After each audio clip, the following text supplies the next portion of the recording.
To use private browsing on your iPad, go to Safari and tap this icon in the top right corner to view all your tabs. Up here, you can switch between regular tabs and private tabs. Tap Private and then the plus icon to open a new private tab.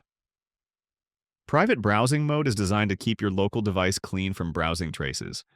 When you're using private browsing, your device will not save any browsing history, and any cookies from the sites you visit will be removed as soon as you close the tab or exit private browsing mode. Search queries also won't be saved and nothing gets synced between your devices. That being said, it doesn't make you completely invisible. Your internet service provider can still monitor your traffic, websites can see your IP address as usual, and if you're using an iPad that's owned by your employer or school, their internal tracking tools could still see all your browsing. You can easily switch between private tabs and regular tabs, and once you're done with your private browsing, you can close your private tabs by tapping the X in the corner of your tabs or by swiping them to the left. And that's private browsing on the iPad. Hope it helps. Leave a comment if you have any questions, and take a look at my iPad playlist for more easy guides like this.